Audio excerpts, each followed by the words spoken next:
4 ওভারে মাত্র 7 রান, সাথে আবার 3 উইকেট। এক ওভারে জোড়া উইকেটের সাথে আবার মিলেছে মেডেনও। নাহিদের অগ্নিঝরা বোলিংটাই এবার দেখলো পিএসএল। অভিষেক ম্যাচে কিছুটা খরুচে হলেও টাইগার এই পেসারের উপর ঠিকই ভরসা রেখেছিল পেশোয়ার জলমে। নাহিদ যেন সুদে আসলে পুষিয়ে দিল সেটাই, গড়লেন অনন্য এক ইতিহাস পিএসএল এর মঞ্চে, যা আগে করতে পারেনি অন্য পেসাররা। নিজের দ্বিতীয় ম্যাচ খেলতে এসে তবে কি এমন কীর্তি গড়লেন নাহিদ রানা, সেটার বিস্তারিত প্রতিবেদনে। কিংবদন্তি ইয়ান বিশপ তার নাম দিয়েছিলেন বাংলাদেশ এক্সপ্রেস।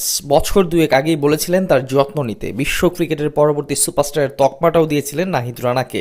ইয়ান বিশপ যে সেদিন ভুল বলেননি সেটাই প্রতিনিয়ত প্রমাণ করে যাচ্ছেন বিশ্ব ক্রিকেটের নয়া এই সুপারস্টার। জাতীয় দলের গণ্ডি পেরিয়ে নাহিদ রানা এখন গতির ঝড় তুলছেন ফ্র্যাঞ্চাইজি ক্রিকেটেও। বল হাতে লিখছেন অনন্য সব কাব্যগাথা।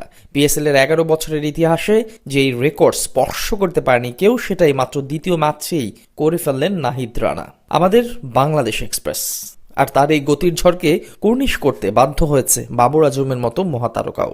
পাকিস্তানের জনপ্রিয় ফ্র্যাঞ্চাইজি লিগের ইতিহাসে পেসার হিসেবে এক ম্যাচে 4 ওভারে কোটা পূর্ণ করা বোলারদের মধ্যে নাহিদের ইকোনমি এখন সবচেয়ে কম। করাচি কিংসের বিপক্ষে 4 ওভারে মাত্র 7 রান দেয়ায় নতুন এই কীর্তিতে নাম তুলেছেন বাংলার এই গতি তারকা। এর আগে পেসারদের মধ্যে সবচেয়ে কম ইকোনমির কীর্তিটা ছিল পাকিস্তানি পেসার মোহাম্মদ সামির। 2016 সালে এই করাচির বিপক্ষেই 4 ওভার বল করে 8 রান দিয়েছিলেন তিনি। 10 বছর পর সামির সেই রেকর্ড ভেঙে নিজের নামে করে নিলেন নাহিদ। পিএসএল এ নাহিদের অভিষেকটা ছিল সাদামাটা।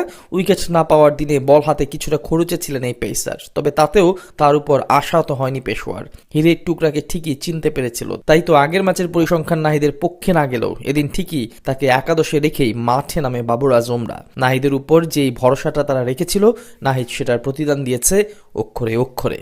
প্রথম ওভার থেকে গতির ঝড় তুলে কাবু করেছেন আজম খানের মতো ব্যাটারদের।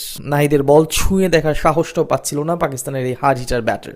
প্রথম 4টা বলই সোজা গিয়ে পড়েছে কিপারের হাতে। আর প্রথম সাফল্যটা ধরা দেয় ব্যক্তিগত দ্বিতীয় ওভারে নাহিদের গতির কাছে পরাস্ত হয়ে ক্যাচ তুলে দিতে বাধ্য হন ব্যাটার সাদবেক।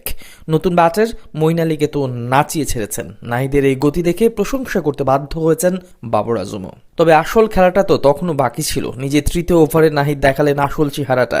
প্রথমে খুশদিল শাহ আর পরে অ্যাডাম জাম্পা দুজনকেই পরাস্ত করলেন গতি দিয়ে। সেই সাথে ওভারটা শেষ করলেন কোনো রান খরচ না করে। আর নিজের শেষ ওভারে মাত্র 1 রান দিয়ে পৌঁছে যান ইতিহাসের পাতায়। 4 ওভারে 7 রান খরচ করে 3 উইকেট নিয়ে নেন।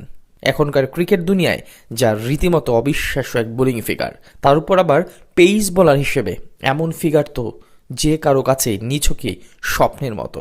আর সেই স্বপ্নটাই কিনা সত্যিতে রূপান্তর করে ফেলেছেন নাহিদ রানা, যার গতির ঝড়ে এখন কাঁপছে পিএসএল এর মঞ্চ।